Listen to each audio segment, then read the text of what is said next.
Esta noche comenzaremos en un lugar que a menudo se imagina como un simple escenario de belleza estática, un rincón de paz absoluta donde el tiempo parece haberse detenido entre el perfume de las flores. Pero la realidad de este estanque de lirios pálidos es que, bajo su superficie de cristal, se esconden corrientes que decidieron el destino de imperios enteros.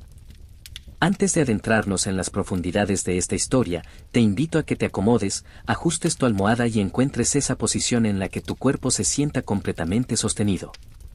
Esta será una narración extensa, diseñada para acompañarte paso a paso hacia un sueño profundo y reparador.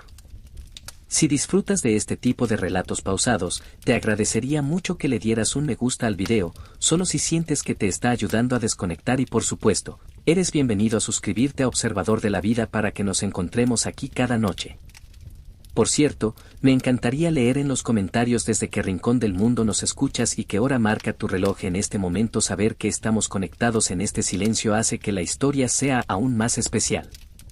Introducción. A menudo, cuando pensamos en el concepto del estanque de los lirios pálidos, la cultura popular nos vende una imagen simplista. Una postal romántica de aguas quietas y damas en espera. Pero la historia real es mucho más sutil y, si se quiere, más inteligente. No estamos ante un documental dramático lleno de estridencias, sino ante una crónica lenta sobre la paciencia, la observación y el poder que se ejerce sin levantar la voz. En las próximas 2 horas, exploraremos cómo estos espacios de apariencia inerte eran, en realidad, los centros neurálgicos de la diplomacia silenciosa y la supervivencia emocional. No hace falta que intentes recordar cada nombre o cada fecha que mencione, mi voz está aquí simplemente para envolverte. Puedes dejar que las palabras fluyan sobre ti como el agua del estanque mientras te dejas llevar por el sueño. Si ya sientes que tus párpados pesan, es perfecto. No tienes ninguna obligación de permanecer despierto hasta el final. Yo seguiré aquí, hablando en voz baja, y la historia te guardará el sitio. Cierra los ojos cuando quieras, el mundo exterior puede esperar hasta mañana. Capítulo 1. El cristal roto de los mitos. Para entender el verdadero significado de este lugar, primero debemos limpiar nuestra mirada de las fantasías que el cine y la literatura han acumulado sobre él.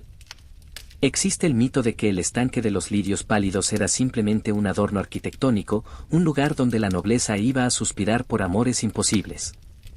Pero la realidad histórica nos dice algo mucho más fascinante. El estanque era un filtro.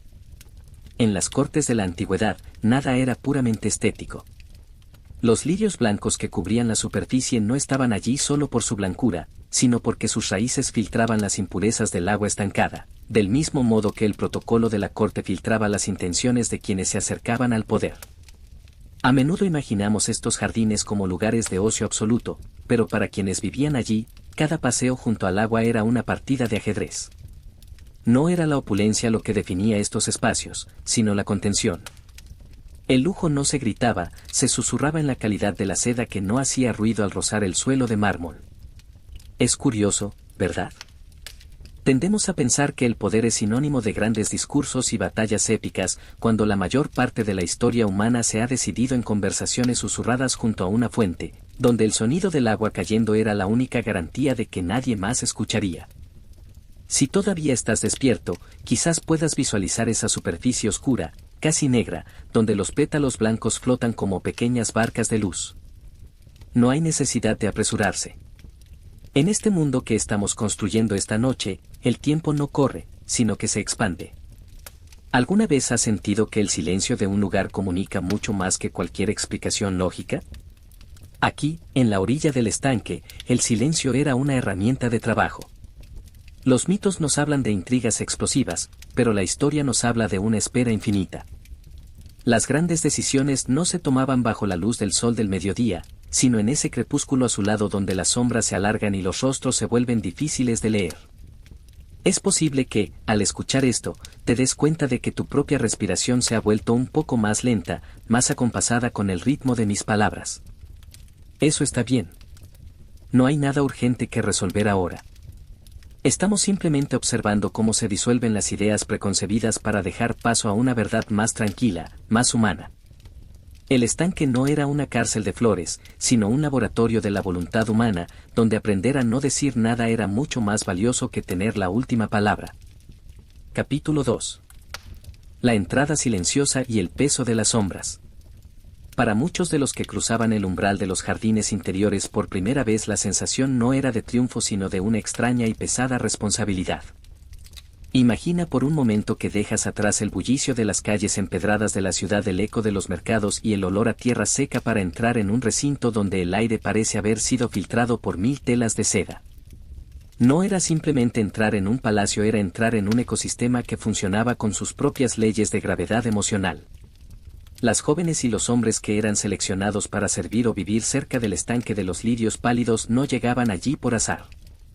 Eran piezas de un rompecabezas que se había empezado a armar décadas antes de su nacimiento.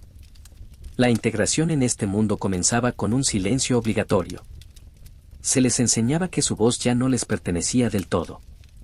Cada palabra debía ser pesada antes de ser pronunciada, como si cada sílaba fuera una moneda de oro que no se puede malgastar.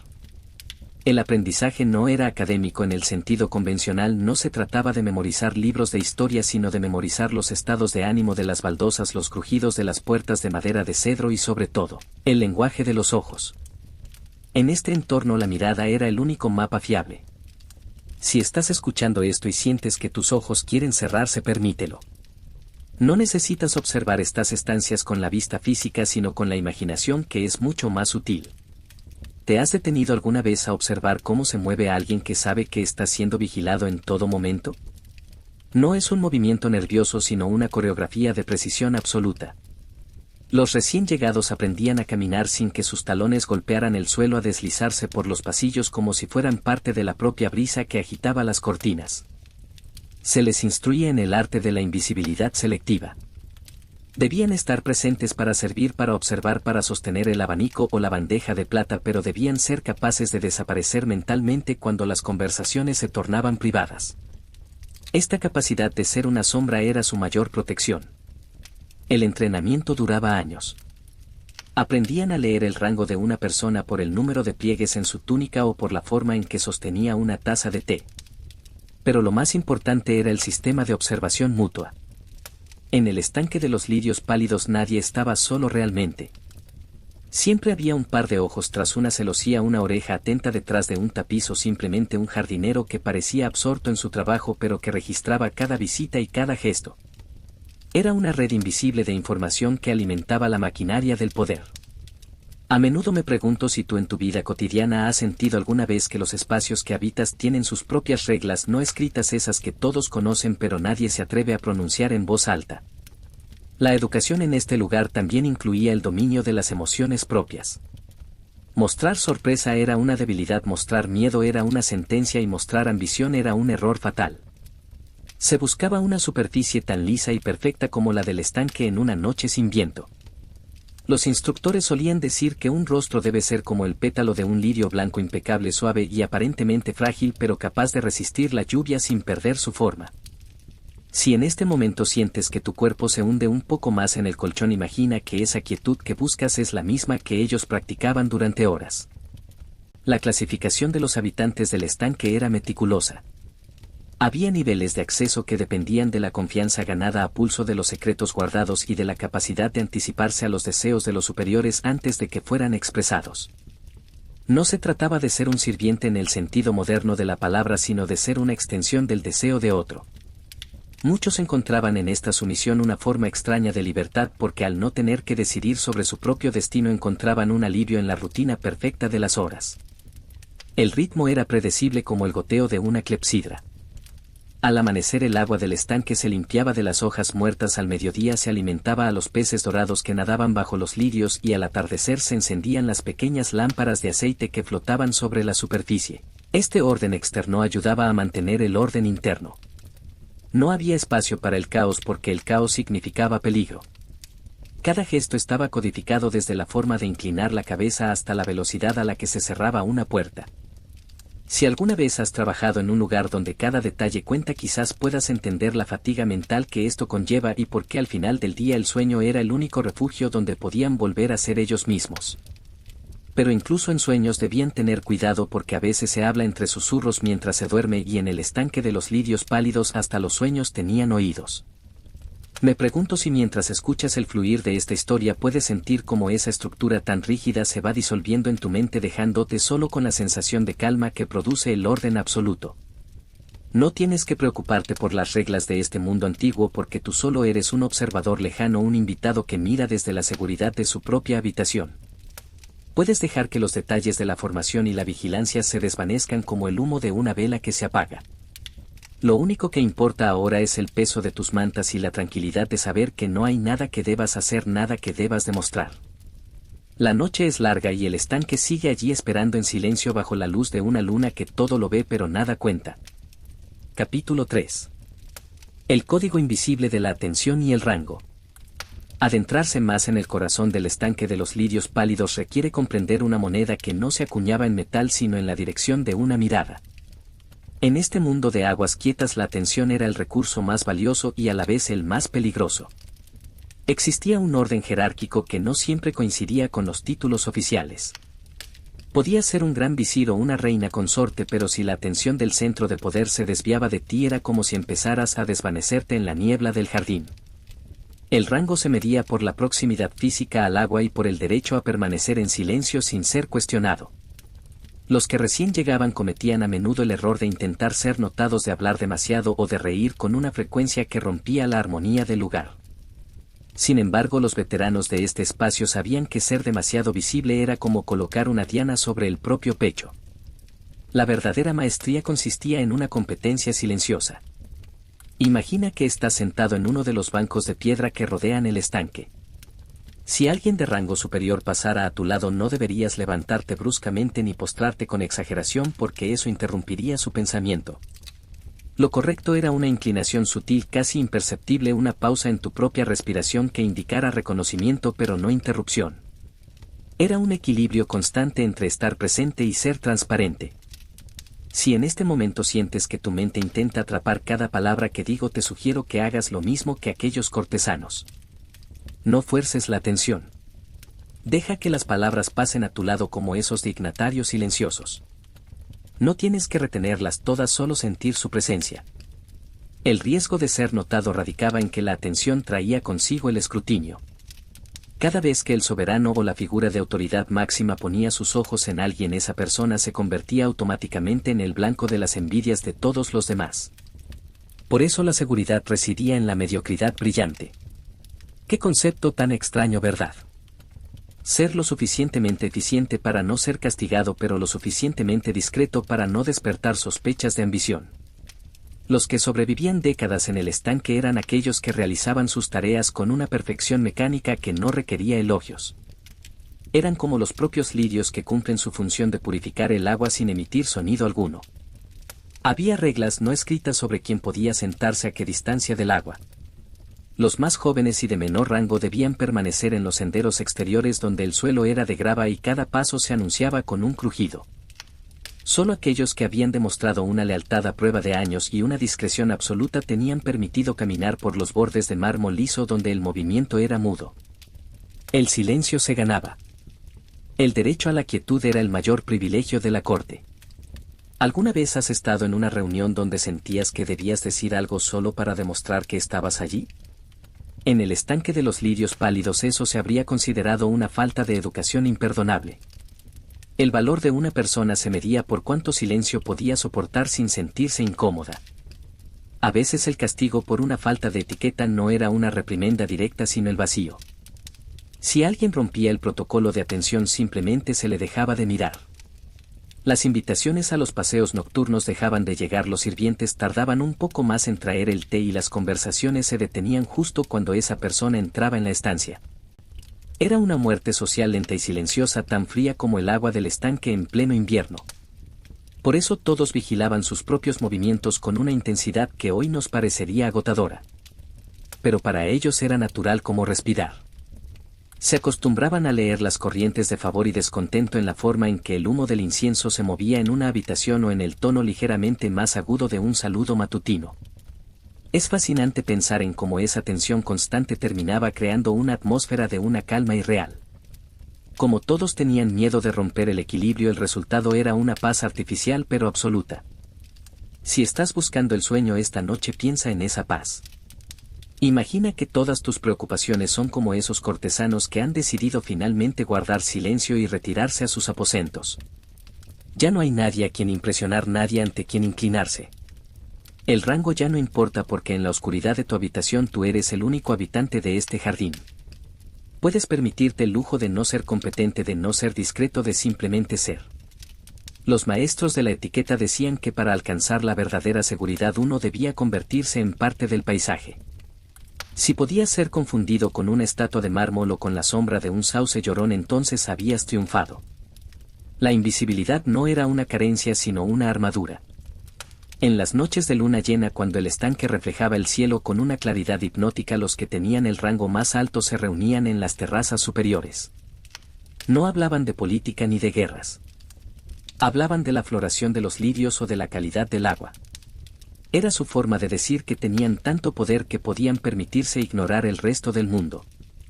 Pero bajo esa superficie de trivialidad, cada palabra sobre una flor podía ser una metáfora sobre un aliado o un enemigo. Era un lenguaje cifrado que solo los iniciados comprendían.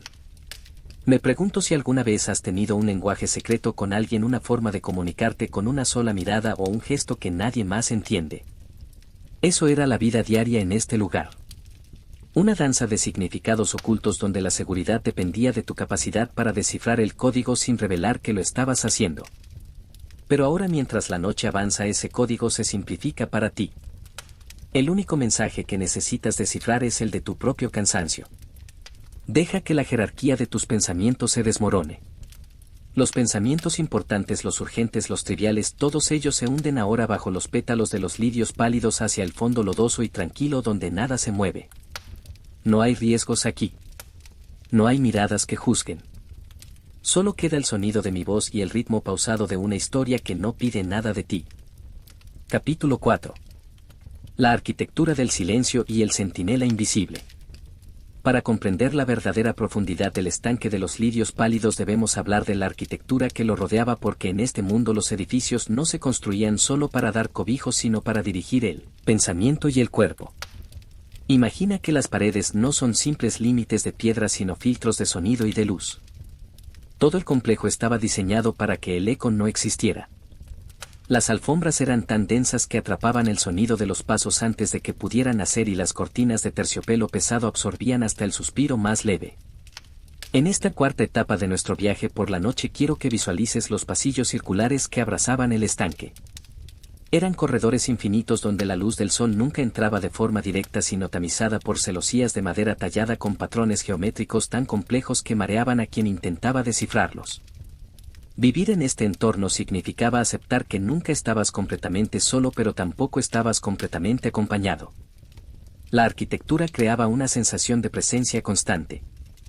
Había pequeñas aberturas en la parte superior de los muros diseñadas para que el aire circulara, pero también para que el sonido viajara de una estancia a otra de manera impredecible. Un susurro en la cocina podía terminar resonando en el despacho de un consejero si el viento soplaba en la dirección correcta. Por eso el dominio de uno mismo empezaba por el dominio del volumen. Si alguna vez has estado en un lugar tan silencioso que podías escuchar el latido de tu propio corazón, entenderás la presión que sentían los habitantes del estanque. Pero con el tiempo esa presión se transformaba en una forma de meditación forzada. La seguridad en este lugar no dependía de soldados con armaduras ruidosas. Los verdaderos centinelas eran los que pasaban desapercibidos. Eran los encargados de podar los sauces, los que cambiaban el aceite de las lámparas, los que alimentaban a los cisnes negros que a veces visitaban el agua. Estos trabajadores eran el sistema nervioso del palacio. Sabían quién había pasado mala noche por las ojeras que mostraban al alba, sabían quién estaba conspirando por la frecuencia con la que enviaban mensajeros, y sabían quién estaba perdiendo el favor del soberano por la calidad de la comida que se le servía.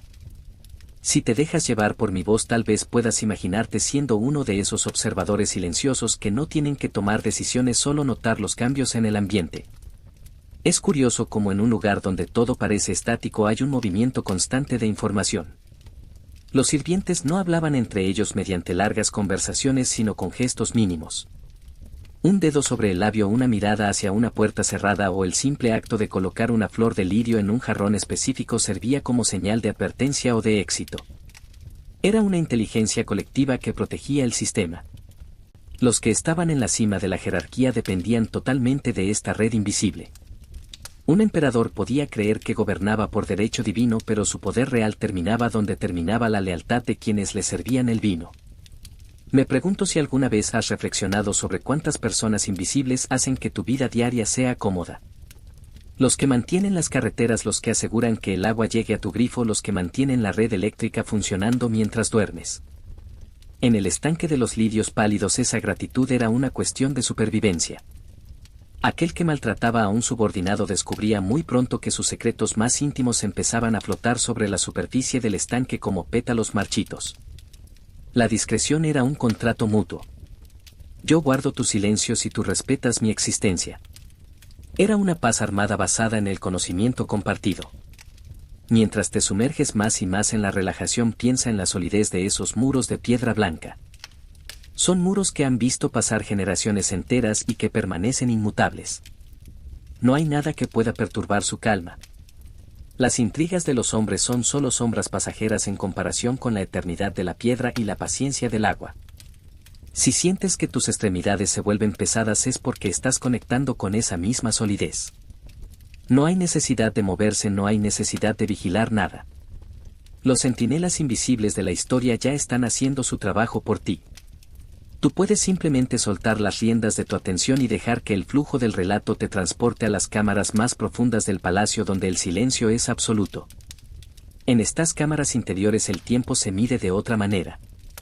No hay relojes que marquen las horas con estridencia. El paso del tiempo se nota en la forma en que la luz de las velas se consume lentamente en los candelabros de bronce. Cada vela está fabricada para durar exactamente 4 horas. Cuando una se apaga, otra se enciende en una transición tan suave que es casi imperceptible.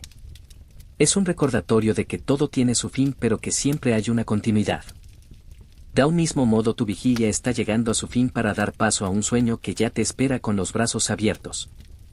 Los lirios del estanque cierran sus pétalos cuando la oscuridad es total, protegiendo su esencia hasta que el sol decida regresar. Tú puedes hacer lo mismo. Cierra tus sentidos al mundo exterior y confía en la arquitectura de esta noche que he construido para ti. Recuerda que en este jardín de la mente no hay peligros. Las sombras que ves entre los sauces no son amenazas, sino simplemente recuerdos que se van a descansar. Las voces que crees oír son solo el eco de tus propios pensamientos que finalmente han encontrado un lugar donde callar. Todo está en orden. Todo está en su sitio. El estanque de los lirios pálidos es un refugio para aquellos que están cansados de las palabras y de las luces brillantes. Aquí solo reina la penumbra y el suave chapoteo del agua contra el mármol. Si aún me escuchas, deja que mi voz sea el último hilo que te une a la vigilia antes de que decidas soltarlo y dejarte caer en el terciopelo negro del descanso profundo. Capítulo 5. Los hilos de seda de la confianza y el susurro del mensajero. Al alejarnos de la estructura física de los muros y las piedras, nos adentramos en algo mucho más etéreo pero infinitamente más resistente: los vínculos humanos que se tejían en la penumbra del estanque de los lirios pálidos. En este ecosistema la confianza no era un sentimiento romántico ni una entrega ciega, sino una inversión calculada y extremadamente lenta.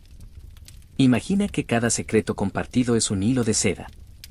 Un solo hilo es frágil y puede romperse con el más mínimo tirón de la conveniencia, pero cuando miles de esos hilos se entrelazan forman una red que puede sostener el peso de una dinastía entera o asfixiar a un enemigo sin que éste emita un solo quejido.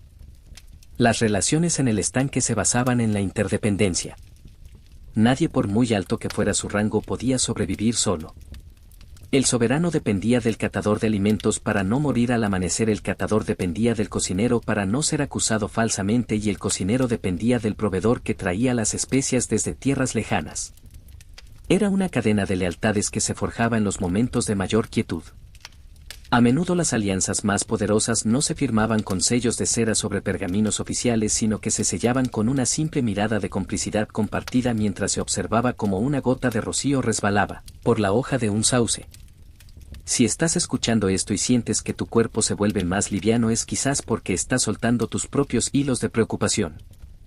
En el mundo del estanque la lealtad se demostraba con el tiempo, no con promesas.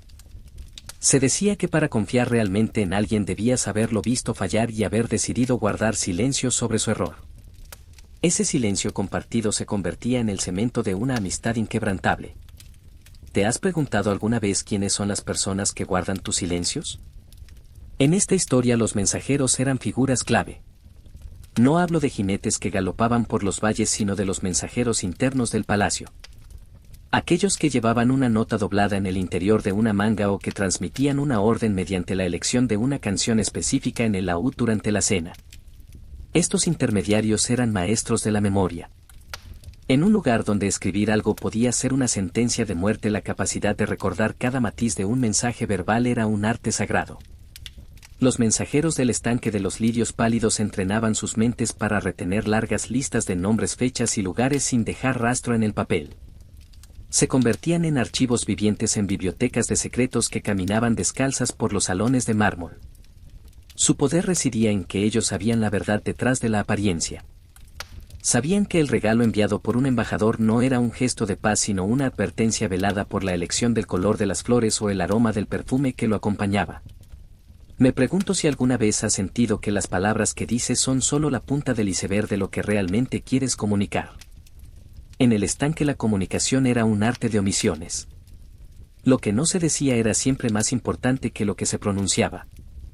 Si dos rivales se encontraban en el puente sobre el agua y hablaban del clima durante 10 minutos, estaban en realidad negociando los límites de sus territorios de influencia.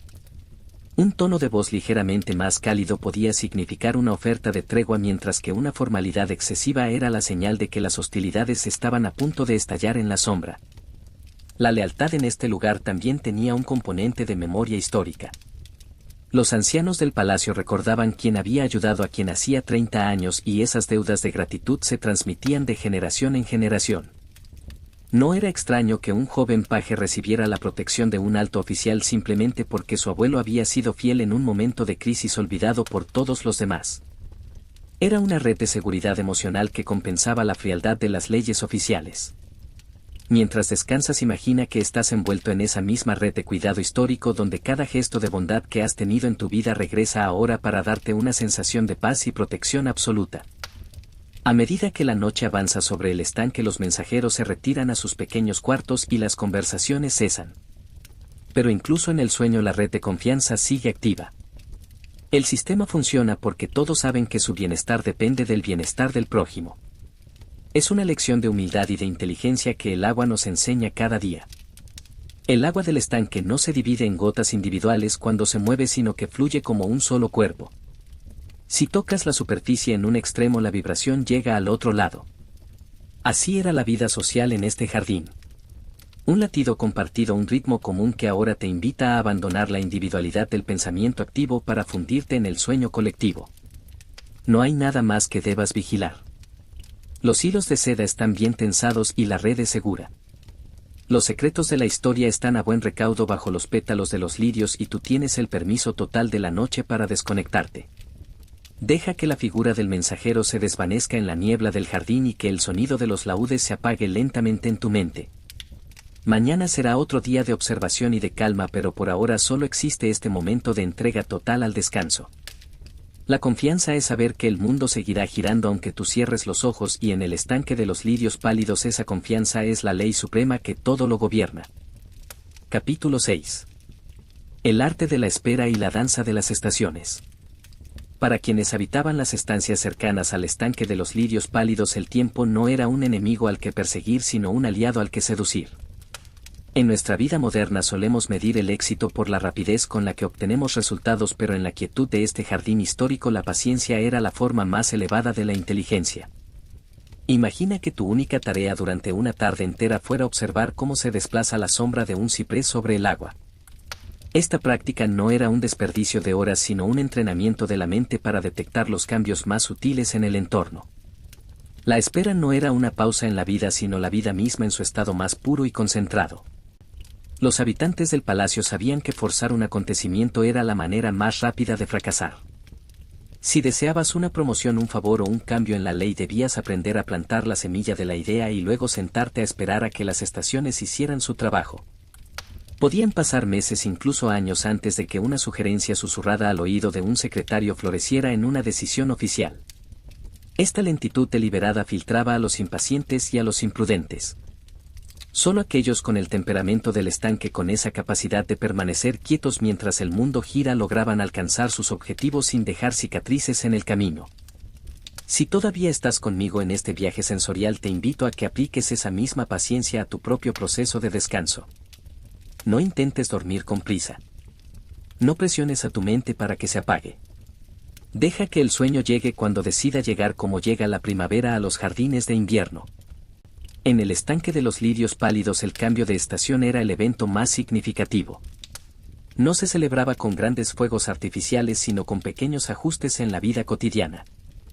En otoño se cambiaban las túnicas de seda ligera por otras de brocado más denso y se traían braseros de bronce tallado para calentar las manos durante las vigilias nocturnas. El ritmo de la naturaleza dictaba el ritmo del poder.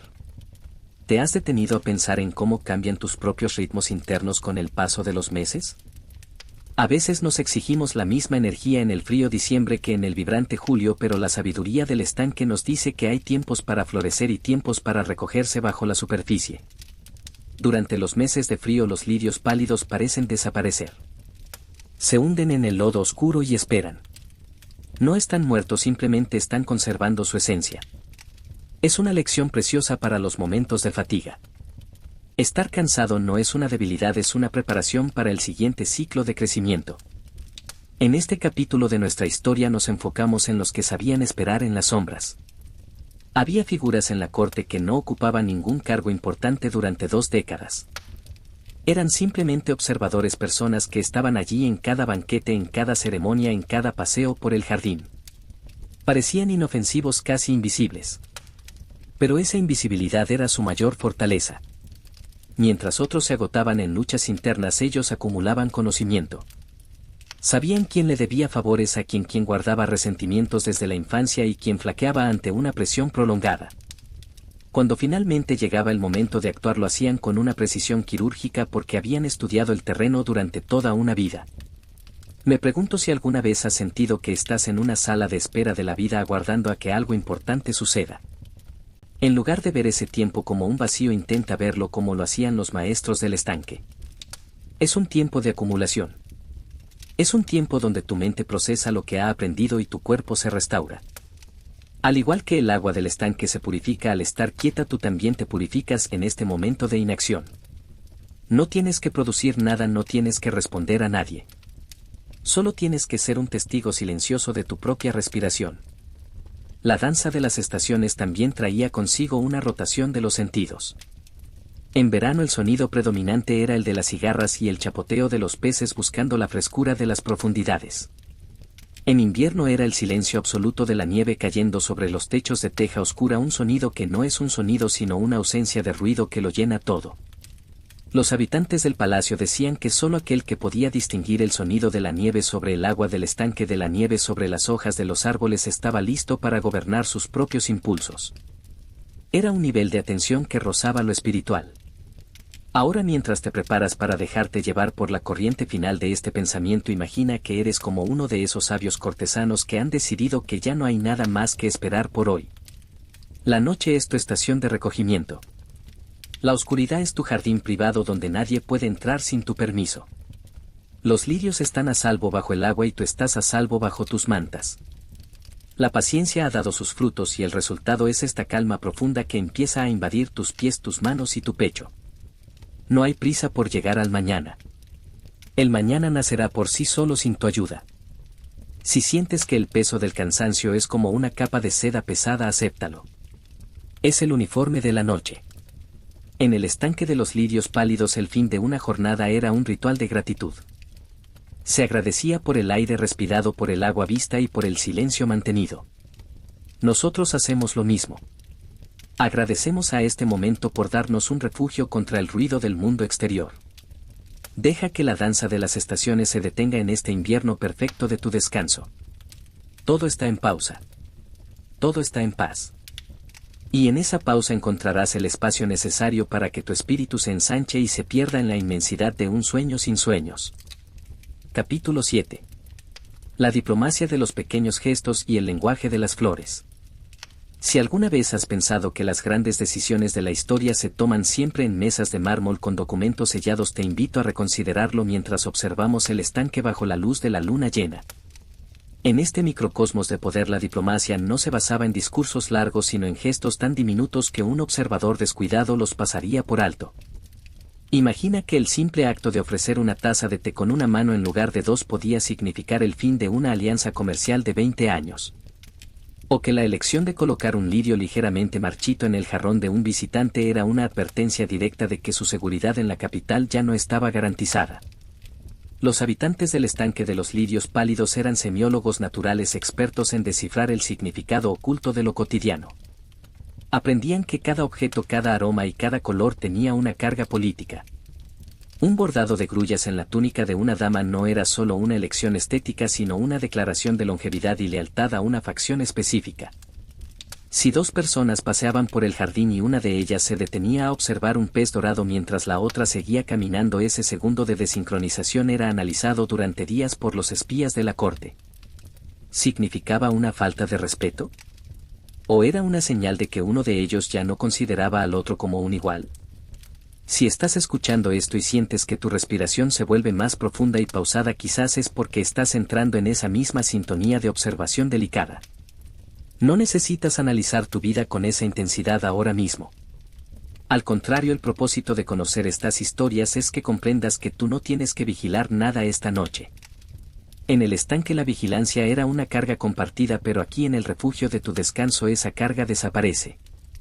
Puedes permitirte ser el observador que no juzga, el que solo contempla cómo las imágenes pasan por su mente sin intentar atraparlas. El lenguaje de las flores en el estanque era especialmente complejo. Los lirios pálidos representaban la pureza pero también el olvido. Se decía que aquel que pasaba demasiado tiempo mirando el agua terminaba olvidando sus propias ambiciones y se fundía con la quietud del lugar. Por eso a los jóvenes oficiales se les prohibía pasar las tardes en los bancos más cercanos al agua. Se temía que la paz del estanque los volviera demasiado blandos para la guerra o la política. Solo a los ancianos y a los sabios se les permitía esa inmersión total en la melancolía del jardín. ¿Has sentido alguna vez que un lugar es tan tranquilo que casi te da miedo perderte en él? Esa es la fuerza de la verdadera calma. A veces la diplomacia se ejercía a través del aroma. En los días de calor se quemaban diferentes tipos de resinas en los pasillos que daban al estanque. Si el aire olía a sándalo, los visitantes sabían que el ambiente era receptivo y que las peticiones de clemencia podían ser escuchadas. Si por el contrario el aire estaba cargado con el olor punzante del alcanfor, era una señal de que la corte estaba en un periodo de purga o de severidad y que era mejor mantener la cabeza baja y la boca cerrada. Los sentidos eran los verdaderos ministros del palacio. No necesitabas leer un bando real para saber cómo soplaba el viento de la fortuna. Me pregunto si mientras te relajas puedes imaginar esos aromas flotando en tu propia habitación.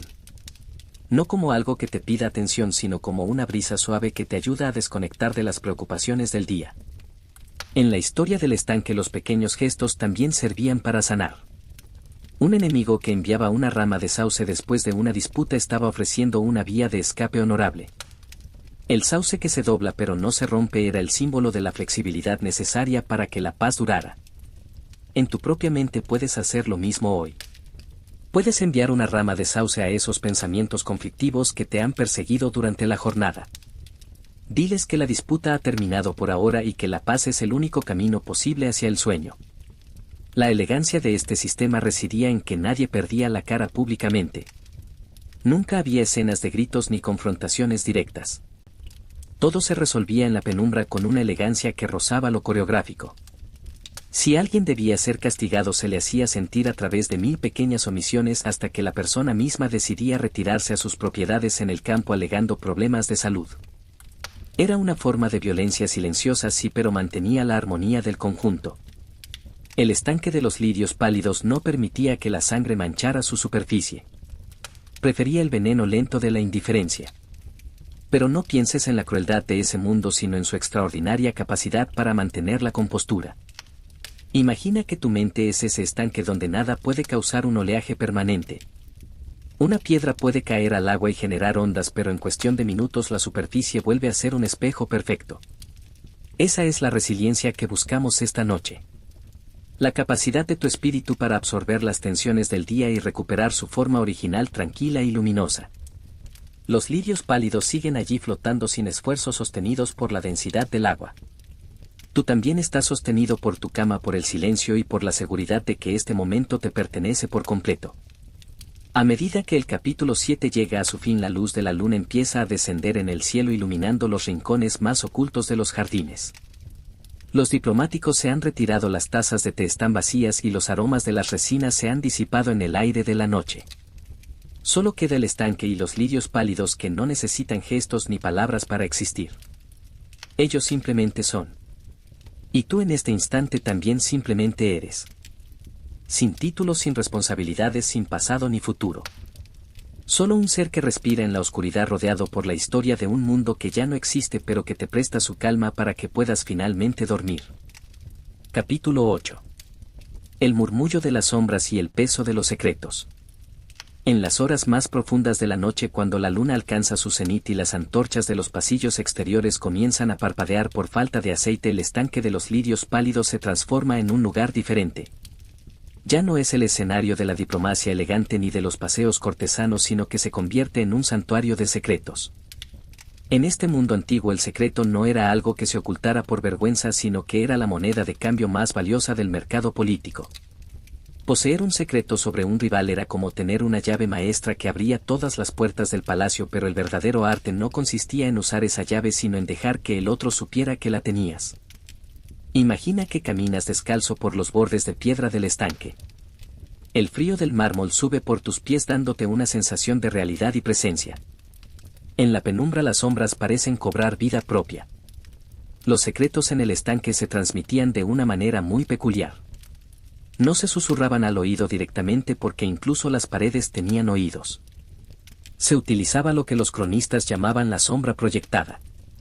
Si alguien quería revelar una traición sin ser cómplice, simplemente dejaba caer un objeto significativo en un lugar donde supiera que sería encontrado por la persona adecuada.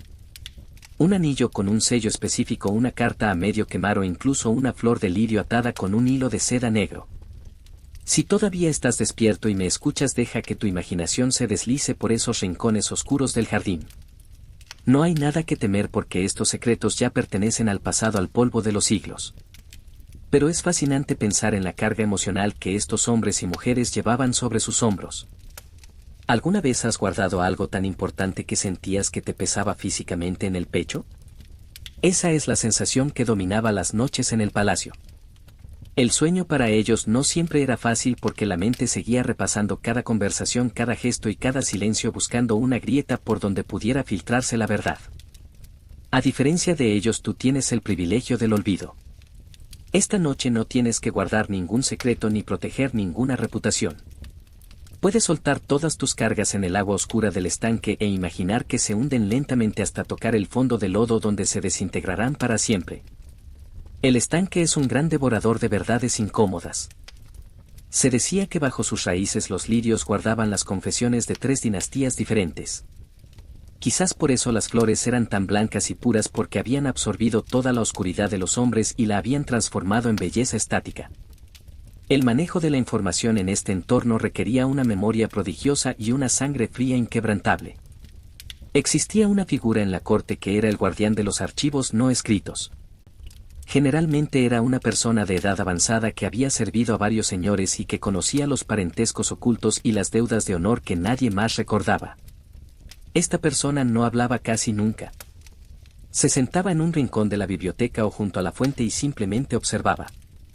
Su poder era inmenso porque con una sola palabra podía destruir una carrera o salvar una vida.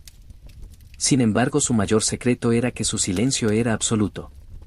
Sabía que la información es como el agua del estanque: si la agitas demasiado se vuelve turbia y pierdes la capacidad de ver lo que hay en el fondo. Me pregunto si alguna vez has valorado el poder de tu propio silencio. En un mundo que nos obliga a opinar sobre todo y a compartir cada detalle de nuestra existencia, la reserva es una forma de libertad. Los habitantes del estanque encontraban en el silencio un refugio, un escudo y una declaración de intenciones. Al no decir nada mantenían todas las posibilidades abiertas. Mientras descansas, intenta abrazar esa misma reserva. No necesitas explicarle nada a nadie, ni siquiera a ti mismo. Deja que tus pensamientos se vuelvan tan opacos como la superficie del agua durante una noche sin estrellas. A veces los secretos se convertían en rumores que flotaban por los pasillos como la niebla matutina. Los rumores eran herramientas peligrosas porque una vez soltados no se podían recuperar. Se utilizaban para probar la lealtad de los aliados o para sembrar la duda en el corazón de los enemigos. Un rumor bien diseñado era como una gota de tinta en un vaso de agua clara, se expandía lentamente hasta teñirlo todo. Pero incluso frente a la mayor de las calumnias, la regla de oro del estanque era la impasibilidad. Si no reaccionabas, el rumor perdía su fuerza. Si te mantenías tan quieto como un lirio, la corriente terminaba llevándose la suciedad hacia otros lugares.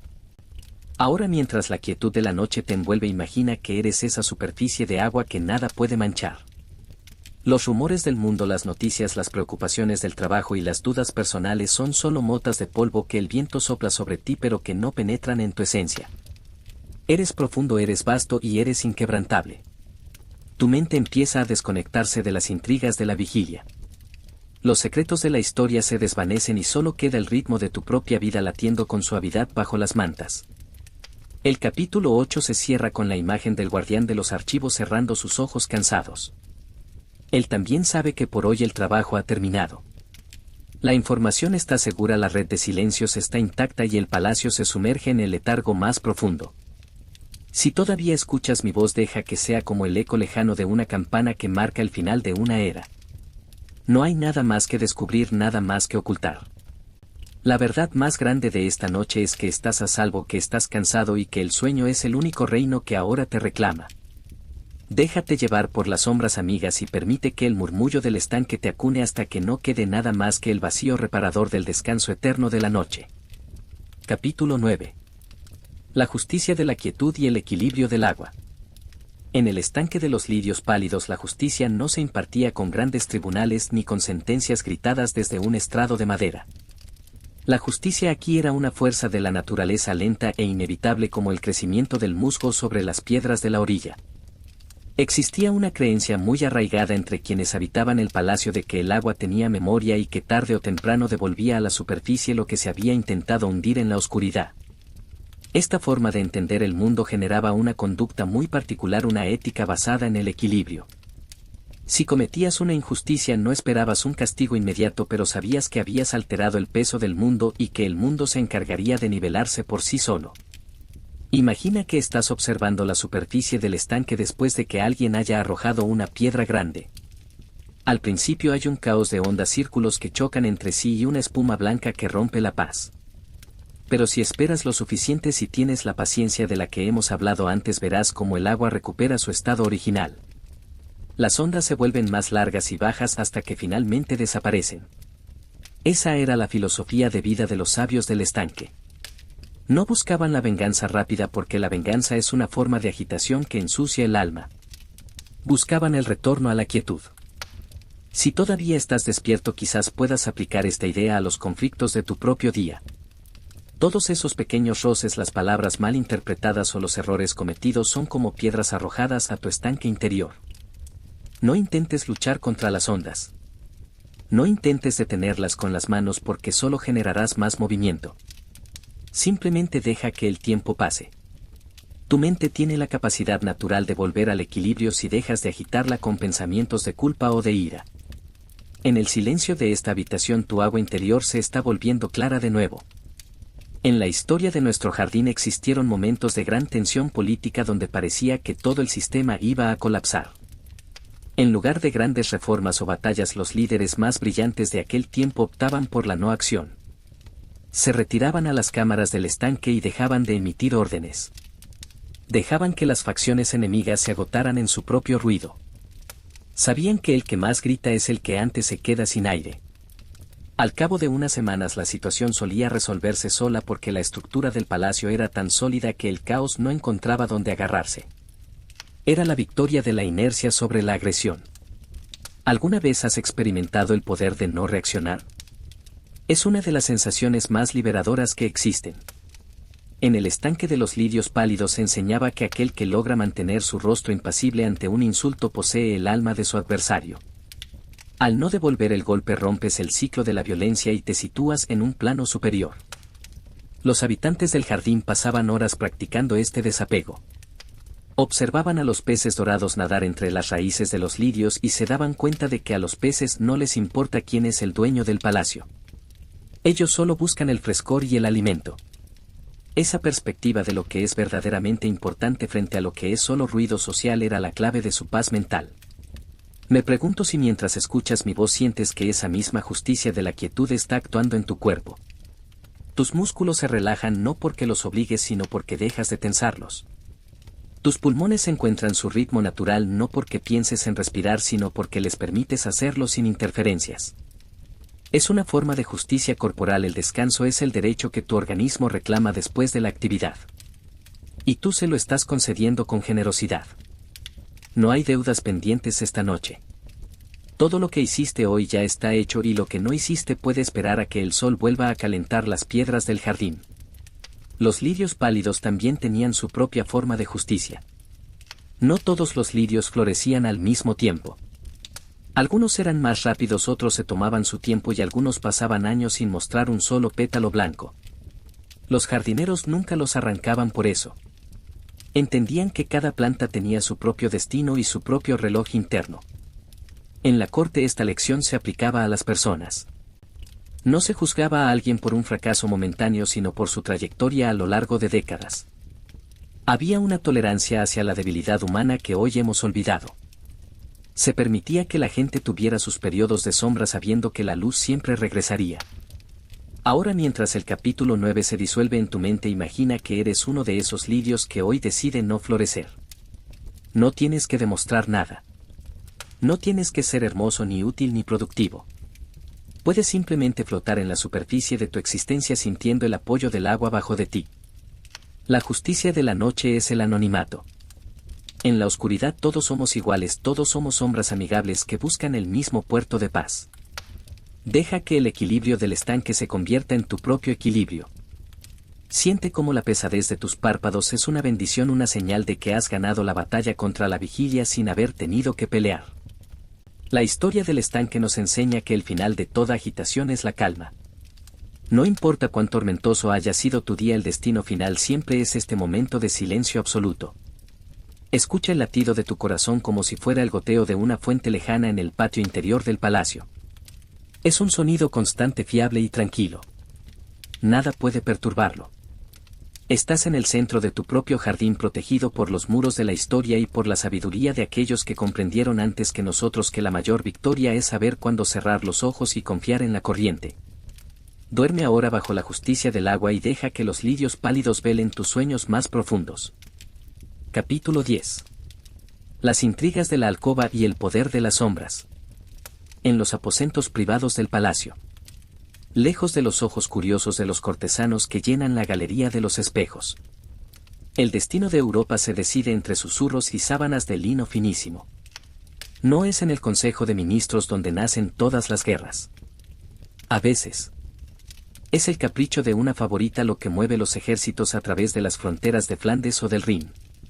Luis XIV. El soberano absoluto que se comparaba con el sol.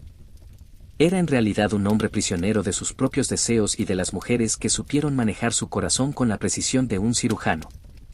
Imagina el perfume embriagador que flota en el aire de los apartamentos de Madame de Montespan.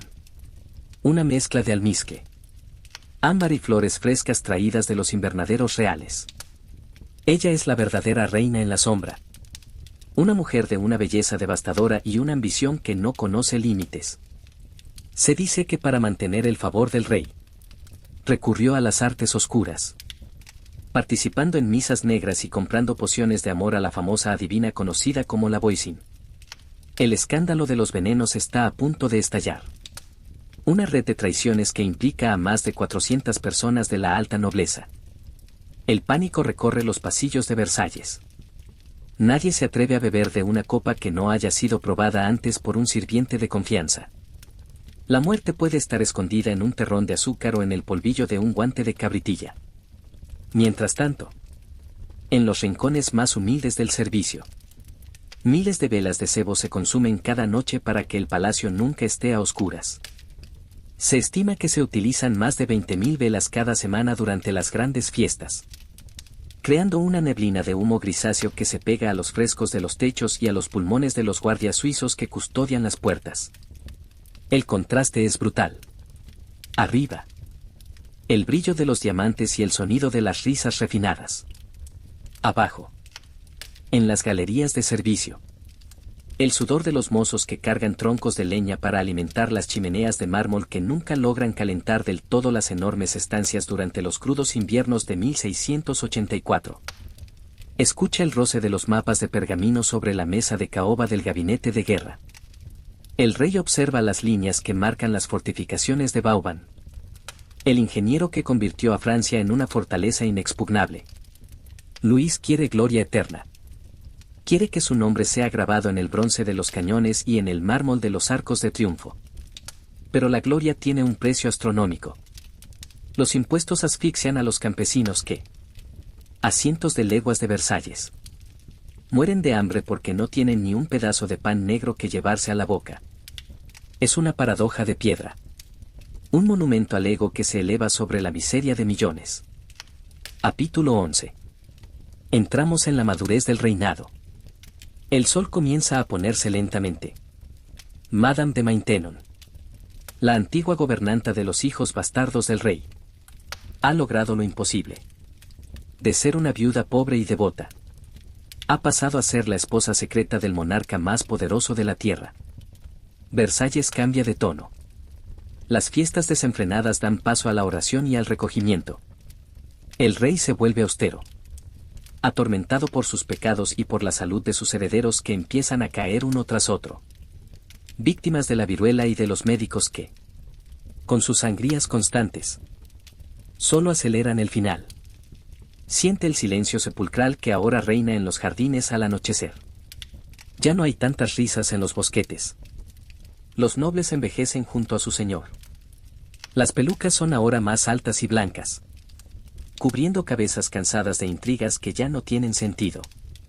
Luis camina apoyado en un bastón con empuñadura de diamantes, observando cómo las hojas secas caen sobre el estanque de la Tona. Es consciente de que ha construido algo que le sobrevivirá. Pero también sabe que el mundo que él creó está condenado a cambiar. La etiqueta se vuelve aún más rígida, casi asfixiante, como si al aferrarse a las normas pudieran detener el paso del tiempo. Se necesitan 3 duques solo para ayudar al monarca a bajarse de su carroza. Cada paso está calculado. Cada palabra está pesada en una balanza invisible. Es el ocaso de un dios que descubre su propia mortalidad entre las paredes de su templo de oro y cristal. El aire de Versalles ya no huele solo a perfume. Huele a historia terminada. A un siglo que se agota y a una revolución que, aunque todavía lejana, ya empieza a gestarse en los cafés de París y en los corazones de aquellos que nunca fueron invitados al banquete real. Capítulo 12. El ocaso del rey sol y el peso de la eternidad. El aire en los aposentos reales de Versalles se ha vuelto denso, cargado con el olor a incienso y a medicinas amargas que no logran detener el avance del tiempo. Corre el año 1715. Y el monarca que se creía el centro del universo observa sus manos nudosas mientras el sol se filtra por las pesadas cortinas de terciopelo carmesí. Ya no queda rastro del joven bailarín que se vestía de oro para interpretar a Apolo en los ballets de la corte. Ahora, Luis XIV es un anciano de 77 años que ha sobrevivido a casi todos sus hijos y nietos. El palacio mismo parece estar de luto antes de tiempo. Las risas en los pasillos son ahora susurros de preocupación por la sucesión de la corona. Imagina el silencio opresivo que reina en la antecámara del Ojo de Buey, donde los cortesanos esperan noticias sobre la salud del rey. El orgullo de Francia está herido. Una gangrena en la pierna izquierda avanza sin piedad. Y los médicos, con sus pelucas empolvadas y sus rostros serios, solo pueden ofrecer oraciones y paños calientes. Fuera de los muros de mármol, el reino está exhausto. Las guerras interminables y los inviernos gélidos han dejado las arcas vacías. Pero dentro de Versalles, el protocolo se mantiene con una rigidez casi macabra. El rey exige que se cumpla cada paso del ritual diario hasta su último aliento. Porque si el ritual muere, la monarquía misma pierde su carácter sagrado. Escucha el sonido de las plumas de ganso rascando el papel en el gabinete de los espejos. Los secretarios redactan el testamento real bajo la mirada atenta de Madame de Maintenon. Ella permanece sentada junto al lecho de muerte, leyendo salmos en voz baja para calmar el alma de un hombre que ha gobernado durante 72 años. Es el reinado más largo de la historia europea. Un periodo que ha visto nacer ciudades, bibliotecas y academias, pero que ahora se reduce a los suspiros de un anciano en una cama con dosel. El rey llama a su bisnieto, un niño de apenas 5 años que pronto será Luis XV. Las palabras del abuelo son una advertencia para el futuro. No imites mi gusto por la guerra. Trata de aliviar el sufrimiento de tu pueblo. Haz lo que yo no tuve la sabiduría de hacer. Es una confesión desgarradora que resuena en las paredes cubiertas de seda de león.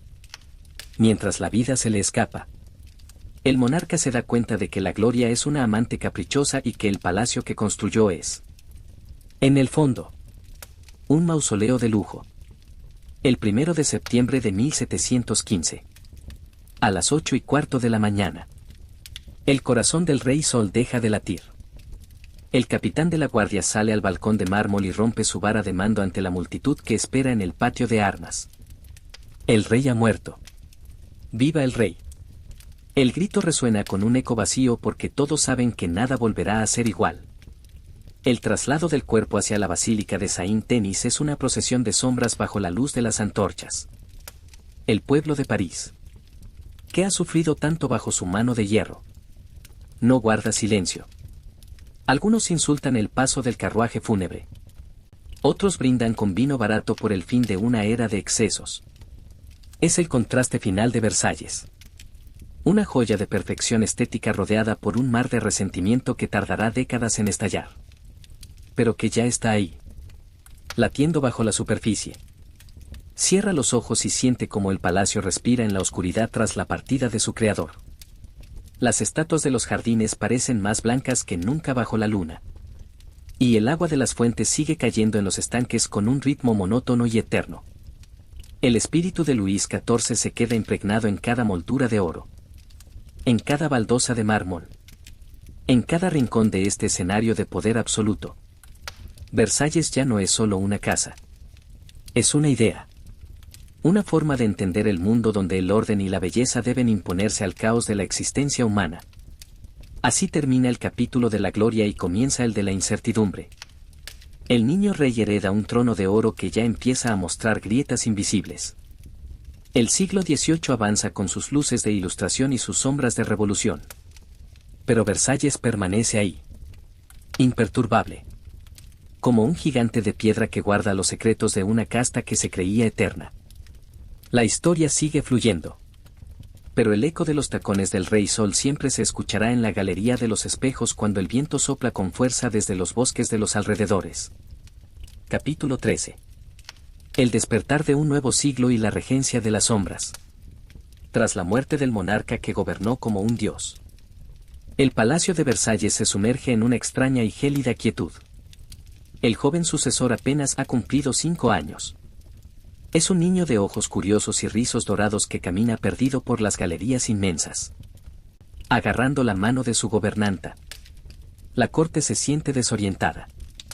El centro del universo se ha desplazado y por un momento, las luces de Versalles parecen apagarse.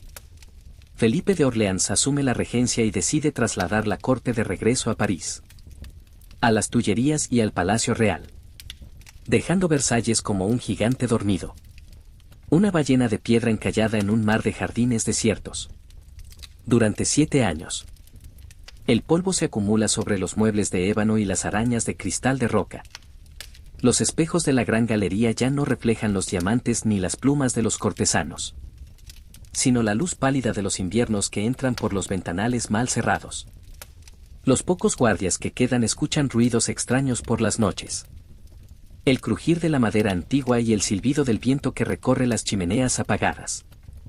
Se dice que el fantasma del Rey Sol todavía deambula por su dormitorio, indignado por el abandono de su obra maestra. Es un tiempo de transición, donde el estilo rígido y pesado del siglo XVII empieza a dar paso a la ligereza y al capricho del rococó. Cuando Luis XV regresa finalmente a Versalles en 1722, el palacio vuelve a respirar. Pero el ritmo de sus latidos es diferente. El nuevo rey es un hombre melancólico, tímido y propenso al aburrimiento, que busca desesperadamente escapar de la mirada pública que tanto amaba su bisabuelo. Empiezan las grandes reformas internas.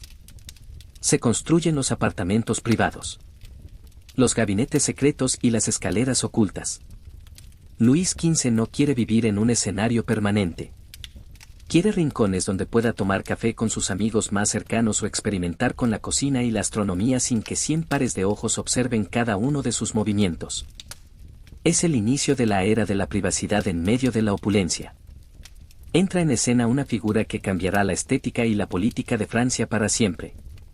Juana Antonieta Poisson, conocida por el mundo entero como la Marquesa de Pompadour. Ella no nace en la alta nobleza, pero posee una inteligencia y una gracia que conquistan el corazón del rey durante un baile de máscaras. La Pompadour se convierte en la verdadera mecenas de Versalles. Bajo su influencia, el palacio se llena de porcelana de Esprés en tonos rosas y azules celestes.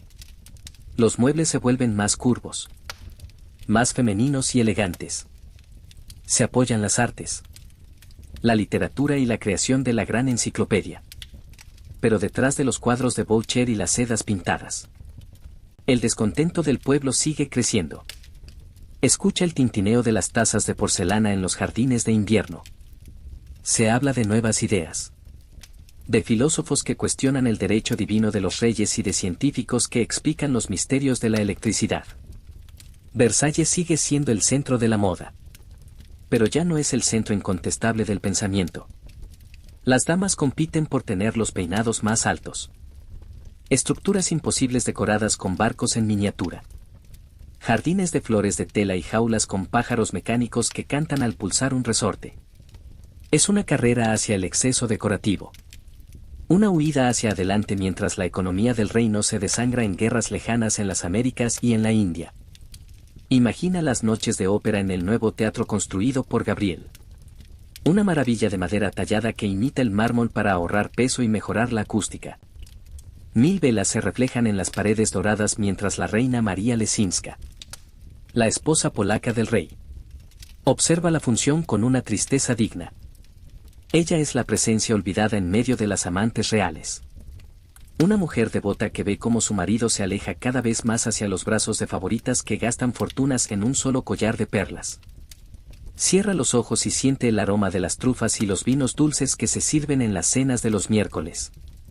El rey se ríe, olvidando por un momento las derrotas militares y las críticas de los panfletos que circulan por París llamándolo el bien amado con un tono cada vez más irónico. El sistema de Versalles se vuelve más complejo, más caro y más difícil de sostener. Cada nueva habitación privada, cada jardín rediseñado es un ladrillo más en la pared que separa a la corona de la realidad de la calle. Versalles en este bloque de su historia es una flor exótica que brilla con colores imposibles justo antes de empezar a marchitarse. Es el triunfo del placer sobre el deber, de la estética sobre la política. Un mundo de pasteles y encajes que ignora que el tiempo de los reyes absolutos se está agotando. El sol todavía brilla, pero las sombras de los árboles de los jardines son cada vez más largas, anunciando que el mediodía de la monarquía francesa ha quedado atrás para siempre. Capítulo 14. El ocaso de las flores y el destino de María Antonieta. El viento de la historia sopla ahora con una fuerza distinta sobre los tejados de pizarra de Versalles.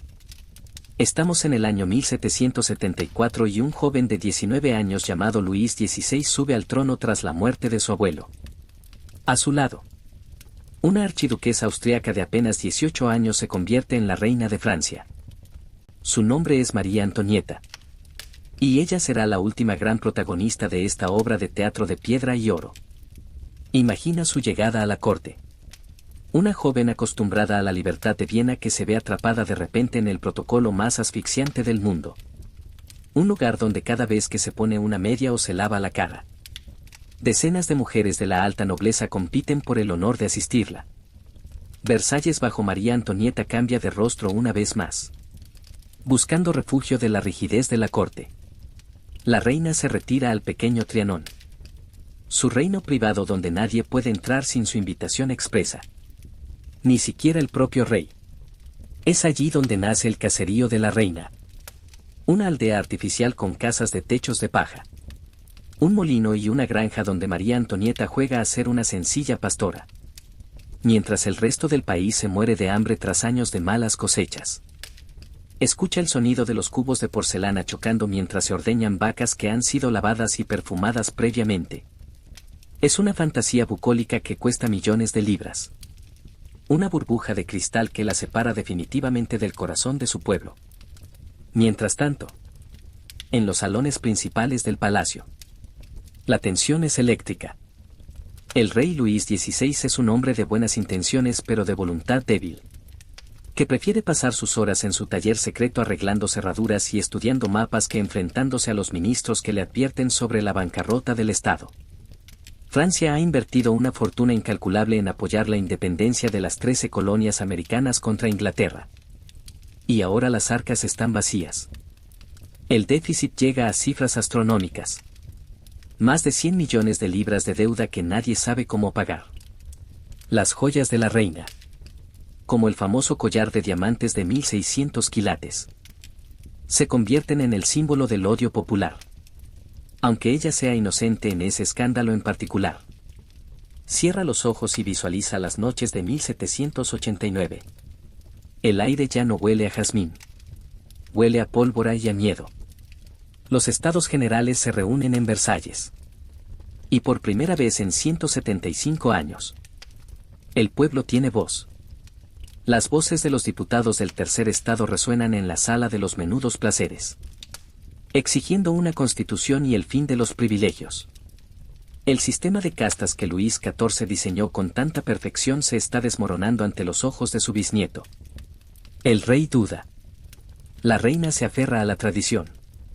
Y el tiempo se agota como la arena en un reloj que nadie puede detener. El 5 de octubre de 1789 marca el principio del fin.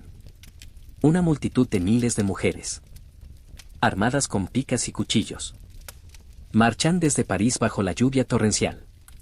Llegan a las puertas de Versalles gritando por pan y exigiendo que el rey regrese a la capital. Imagina el terror dentro del palacio esa noche. Los guardias de corps caen defendiendo las escaleras de mármol mientras la multitud enfurecida rompe las puertas de madera dorada. María Antonieta tiene que huir por un pasaje secreto desde su dormitorio hasta los aposentos del rey apenas unos segundos antes de que la turba destroce su cama con bayonetas. Es el final de una era. Al día siguiente, la familia real es obligada a abandonar Versalles para siempre. Mientras los carruajes se alejan por la avenida de París. Protegidos por la Guardia Nacional y rodeados por una masa humana que lleva las cabezas de los guardias en lo alto de sus picas. El palacio se queda atrás. En silencio. Las ventanas se cierran. Las fuentes dejan de funcionar y las estatuas de los dioses quedan como mudos testigos de la caída de los gigantes. El sol se ha puesto definitivamente sobre Versalles. Y lo que antes era el centro del poder mundial se convierte de la noche a la mañana en un cascarón vacío de recuerdos dolorosos. Siente el frío que recorre ahora la galería de los espejos. Despojada de sus muebles de plata y de sus alfombras de la Savonnerie. La revolución no solo se lleva a las personas. Se lleva el espíritu de un lugar que fue diseñado para la eternidad. Pero que resultó ser tan frágil como el cristal. Versalles entra en un largo sueño de abandono. Esperando a que la historia decida si debe ser destruido por el fuego o conservado como una advertencia para los siglos venideros. Es el capítulo más amargo. El momento en que la seda se encuentra con el hierro y el sueño del rey sol termina en la penumbra de una mañana de otoño. Capítulo 15. El renacimiento entre las cenizas y el eco de la eternidad. Tras la partida forzada de la familia real en aquel fatídico octubre de 1789. El palacio de Versalles queda sumergido en un silencio sepulcral que durará décadas. Las ratas corren por los pasillos donde antes desfilaban los duques. Y la maleza empieza a devorar las estatuas de mármol que Luis XIV cuidó con tanto celo. Durante los años más violentos de la Revolución. El mobiliario real es subastado. Pieza por pieza. 17.000 lotes de tesoros que terminan esparcidos por todo el mundo. Desde las mansiones de Londres hasta los museos de América. El palacio se queda desnudo. Un esqueleto de piedra que muchos en París quieren demoler por completo para borrar el recuerdo de la tiranía. Sin embargo, el destino tiene otros planes para este gigante de cristal. Napoleón Bonaparte. El hombre que se corona a sí mismo emperador de los franceses. Contempla Versalles con una mezcla de envidia y respeto. Él comprende que este lugar es el símbolo máximo de la grandeza de Francia. Aunque prefiere no habitarlo para no despertar los fantasmas del pasado. Es solo bajo el reinado de Luis Felipe, el rey ciudadano, cuando en 1837 Versalles encuentra una nueva razón de ser. Se convierte en un museo dedicado a todas las glorias de Francia, unificando la historia de la monarquía, la revolución y el imperio bajo un mismo techo. Las salas donde antes se conspiraba ahora exponen enormes lienzos que narran las victorias militares del país, convirtiendo el trauma en orgullo nacional. Imagina ahora el palacio en el invierno de 1871. El destino juega una de sus ironías más crueles. Los ejércitos prusianos han sitiado París y establecen su cuartel general precisamente aquí, en el corazón del orgullo francés. En la misma galería de los espejos donde el rey Sol celebraba sus triunfos sobre los estados germánicos. Se proclama el imperio alemán. El sonido de las botas militares prusianas resuena sobre el parqué de maderas nobles, marcando el punto más bajo de la humillación para Francia. Pero Versalles es paciente. Sabe que la historia es una rueda que nunca deja de girar. Pasan los años y llegamos a 1919. El mundo acaba de salir de la Gran Guerra. La carnicería más espantosa que la humanidad ha conocido hasta ese momento. Los líderes de las naciones vencedoras eligen Versalles para firmar la paz. El Tratado de Versalles se firma exactamente en el mismo lugar donde se proclamó el Imperio Alemán, cerrando un círculo de sangre y fuego. Es en este siglo XX cuando comienza la verdadera restauración. Se buscan los muebles originales por todo el globo.